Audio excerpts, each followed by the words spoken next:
Pin, pin, pin, tartatin, tartatin. Pin, pin, pin, tartatin, tartatin. L'attaque des clowns. Allez, chose promise, chose due, aujourd'hui nous allons nous attaquer à cette vidéo. Voici un site qui porte le nom « Demandez à un physicien ou mathématicien ». Voyons la réponse des spécialistes de ce site. Question. Si la Terre est plate, y aurait-il un horizon? Si oui, comment le définir? Et si le rebord de la Terre plate tend vers l'infini, changerait-il quelque chose? Voici la réponse du physicien. Sur Terre plate, il y aurait toujours un horizon, pour un observateur. L'horizon sera situé au même endroit, et essentiellement identique en apparence. Il est difficile de remarquer une différence entre l'horizon sur Terre plate et celui sur Terre sphérique. Les deux horizons auront la même apparence. Mathématiquement, l'argument est le même concernant l'horizon sur Terre plate, ou un globe d'une grande immensité. En résumé, l'horizon sur une surface plate sans fin, serait le même que celui d'une sphère, avec un rayon de 6371 km. On ne peut noter aucune différence entre les deux horizons. Magnifique. Enfin, un témoignage crédible en faveur de la Terre plate. Quoique, à bien y regarder, il oublie juste certains propos du physicien. 6371 km, on est loin, très loin, d'une taille infinie. 6371 km, c'est même parfaitement fini comme distance. Et c'est pas tout, regardez bien. Encore une démonstration de la propension des platistes à ne retenir que l'information qui les intéresse et à mettre de côté l'essentiel des faits. Ou comment tronquer un témoignage pour le rendre favorable à sa cause. Voici un graphique, en conformité avec les lois de la perspective. En s'éloignant de l'observateur, toutes les lignes parallèles convergent vers le même point de fuite à l'horizon. Remarquez, les lignes du dessus semblent descendre vers le point de fuite, alors que ceux du bas semblent s'élever pour se diriger vers le même point de fuite. Et cela, au fur et à mesure qu'elles s'éloignent de l'observateur. C'est comme si on regardait au loin dans un couloir. Nous savons que les murs, à gauche et à droite du couloir, sont parallèles. De même, pour le plafond et le plancher. Mais nos yeux ne les voient pas de cette manière. Nos yeux voient toutes les lignes converger vers le même point de fuite. Sur cette image, la flèche rouge indique le point de vue de l'observateur. Et sur cette image, les lignes parallèles du haut vont converger à l'horizon, en ligne oblique aux yeux de l'observateur, comme tracé en bas de l'image. Donc, au fur et à mesure que ces lignes parallèles s'éloignent de l'observateur, le haut du ciel descend, et le bas du sol s'élève, pour se fondre en un seul point à l'horizon. Comme sur la figure du bas de cette image. Jusque-là, tout va bien, quoique le schéma du bas est incorrect. Les lignes parallèles sont parallèles. En perspective, elles semblent converger, mais dans la réalité, elles restent bien parallèles. Alors, pourquoi devraient-elles converger sur le schéma du bas, qui est un schéma de vue latéral, qui ne représente donc plus le point de vue de l'observateur? Par conséquent, nous sommes conscients que ces lignes parallèles, qui convergent toutes à l'horizon lointain, vont poursuivre leur descente, au-delà du point de fuite. Et ça se prétend expert en perspective. À partir de combien de psychotropes par litre de sang est-on en mesure de raconter ce genre d'ineptie? Vous vous souvenez, il l'a dit lui-même. En s'éloignant de l'observateur, toutes les lignes parallèles convergent vers le même point de fuite à l'horizon. Voyons voir ce que ça donne. Voici un bateau posé sur l'eau d'une terre plate. Matérialisons les lignes parallèles qui convergent vers le point de fuite. Jusque-là, rien d'incohérent.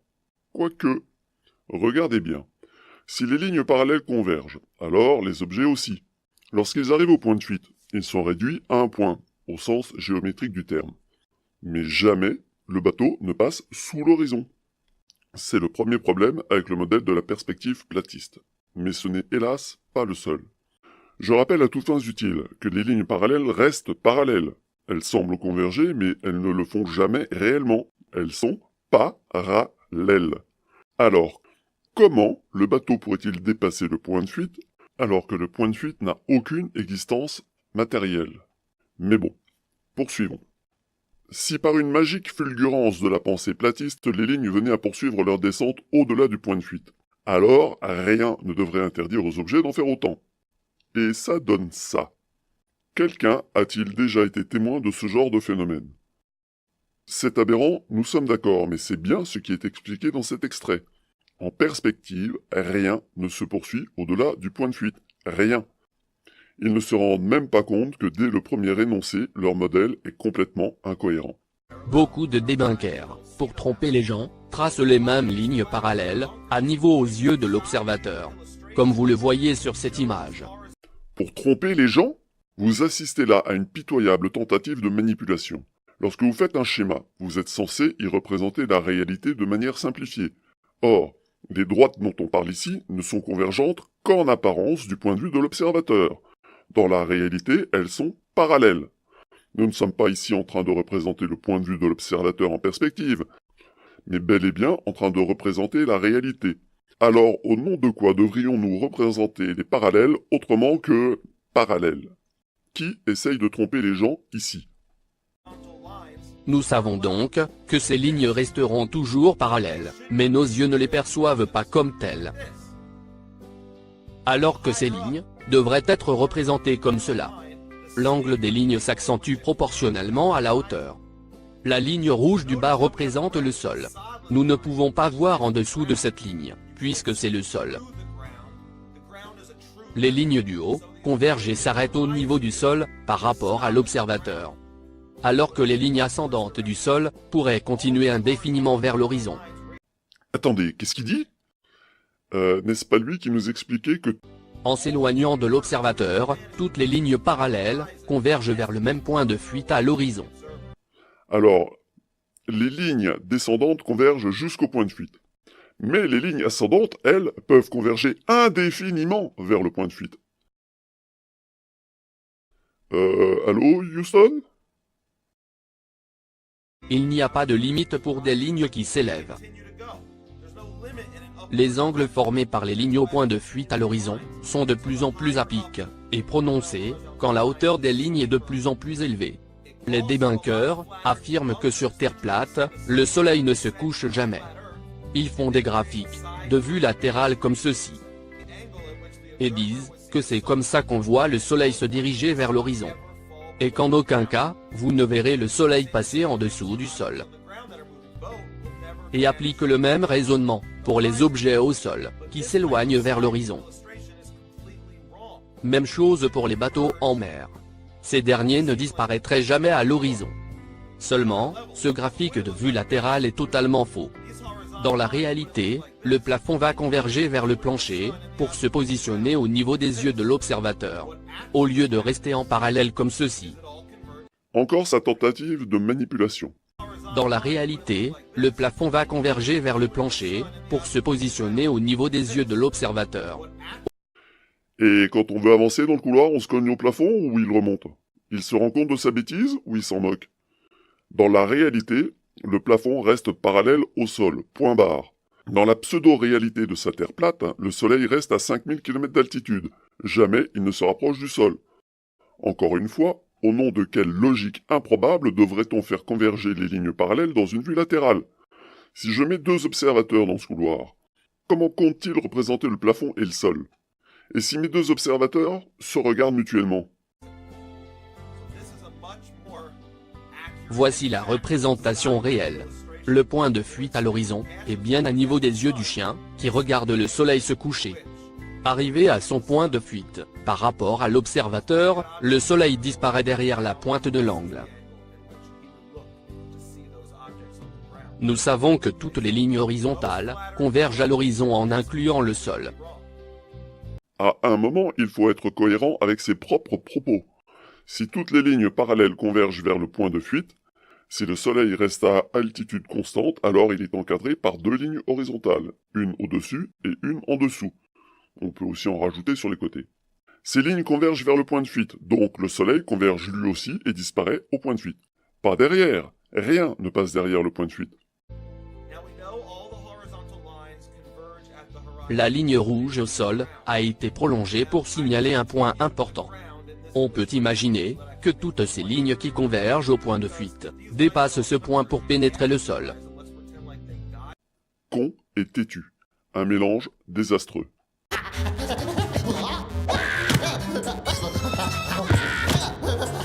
Alors, si un bateau va en s'éloignant de l'observateur, ce dernier sera obligé d'élever son regard un peu plus haut, au fur et à mesure que le bateau s'éloigne, afin de le garder en vue. Ben non, puisque tous les points du bateau vont converger vers le point de fuite. À quoi ça sert d'énoncer les principes de la perspective si c'est pour les balancer par-dessus bord juste après? A-t-il seulement un jour essayé de comprendre de quoi il parlait? Je crois qu'on peut en douter.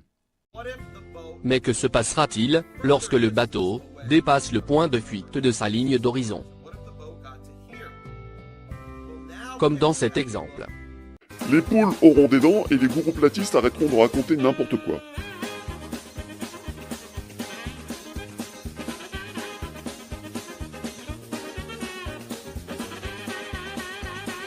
Je sais pas, moi, il pose une question dont la seule réponse est « rien ne dépasse le point de fuite puisque tout converge vers lui ».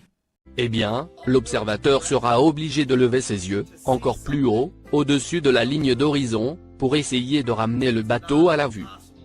Vous la sentez bien, la logique platiste? Ça descend sous l'horizon, alors je dois regarder plus haut pour mieux le voir. Et alors la marmotte, elle met le chocolat dans le papier d'alu. Mais bien sûr.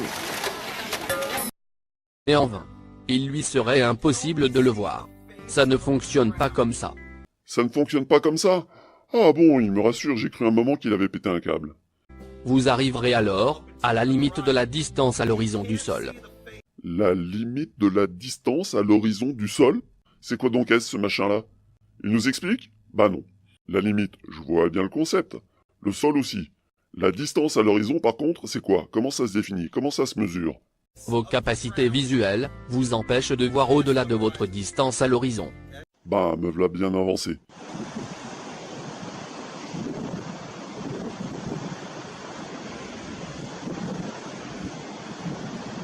La coque et la superstructure sont pourtant à la même distance, non?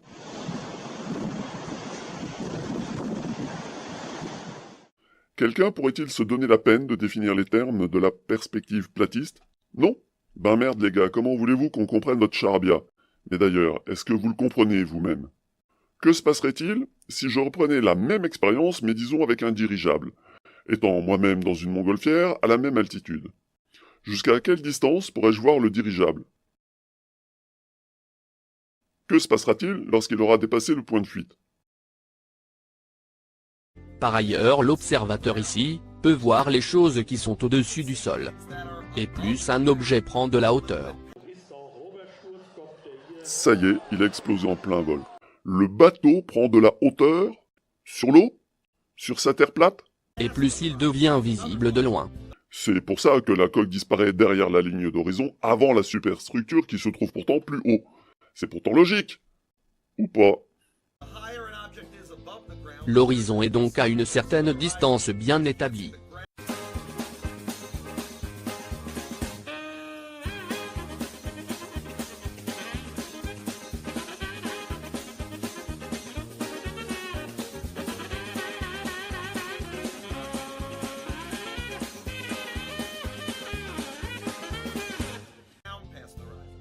Et quand le bateau dépasse cette distance d'horizon de l'observateur, voici ce que le chien verrait. Et c'est le même phénomène qui survient avec le Soleil. Imaginons que ces lignes parallèles convergentes correspondent à la course du Soleil. L'observateur suit la trajectoire du Soleil qui se dirige vers l'horizon. L'observateur assistera alors au coucher du Soleil. Le regard de l'observateur va de plus en plus bas, pour garder son regard sur le Soleil qui paraît s'enfoncer dans le sol. Alors qu'en réalité, le Soleil maintient toujours la même hauteur par rapport au sol. N'oublions pas que la ligne rouge sur cette figure représente le sol. Une fois que le Soleil dépasse son point de fuite, il n'est plus visible à l'observateur. C'est comme si le Soleil s'était fondu dans le sol.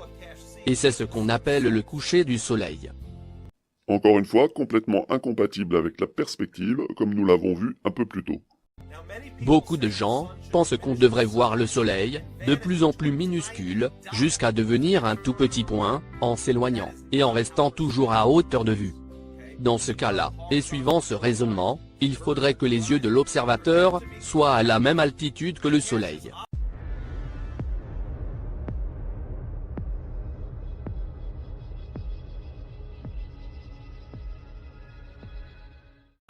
Mais ce n'est pas comme ça que la perspective fonctionne.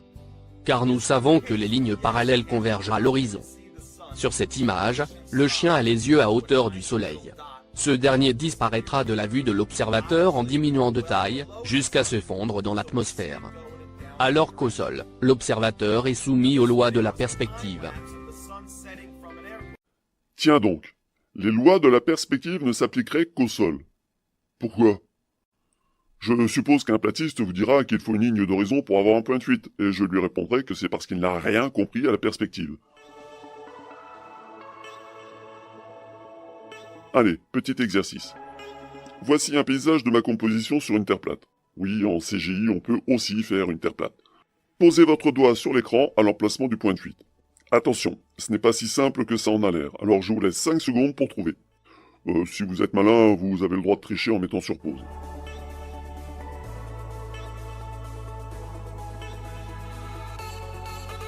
Perdu! Il y a 11 points de fuite pour cette image. Et tous ne sont pas sur la ligne d'horizon, et certains d'entre eux ne sont même pas à l'écran.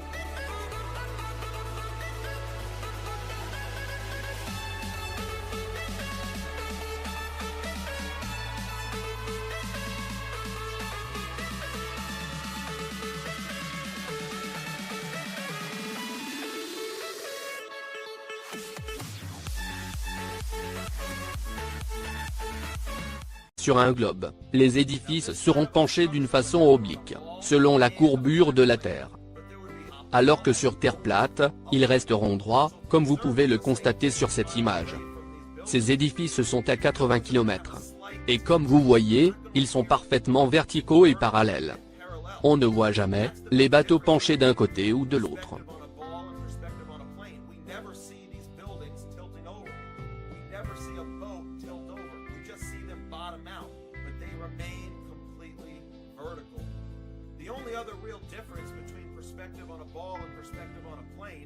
Petit 1. Les bâtiments sont proches les uns des autres. Pourquoi auraient-ils l'air penchés vus de 80 km de distance alors qu'ils ne le sont pas vus de près? Pour que la démonstration soit parlante, il faudrait avoir sur la même image deux bâtiments éloignés de 80 km l'un de l'autre. Et encore. Petit 2. Les bâtiments sont vus dans l'axe de la vision. Par rapport à l'observateur, ils sont donc penchés vers l'avant. Pas évident à constater, d'autant que, petit 3, nous allons calculer l'angle d'inclinaison de ces bâtiments situés à 80 km. Circonférence de la Terre, 42 000 km pour 360 degrés. 80 km divisé par 42 000 km multiplié par 360 degrés donne 41 minutes d'arc. Est-ce que quelqu'un ici est capable de repérer une différence angulaire de 41 minutes d'arc à l'œil nu entre deux objets éloignés de 80 km? Non. Voici ce que représente 41 minutes d'arc.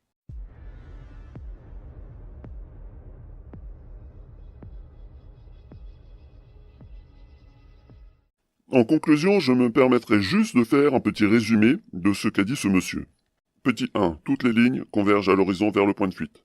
Petit 2, le soleil, lui, il converge pas. Petit 3, les bateaux non plus. Petit 4, les villes non plus. Mais il reste quoi? Il ne nous reste plus que la pensée platiste qui converge vers une singularité intellectuelle d'où plus rien ne peut sortir. On pourrait espérer en avoir fini avec cette perspective. Malheureusement, non. Quand le platiste tient une idée, il l'exploite jusqu'à la moelle. C'est pourquoi nous aurons droit à un 3e épisode. D'ici là, n'oubliez pas,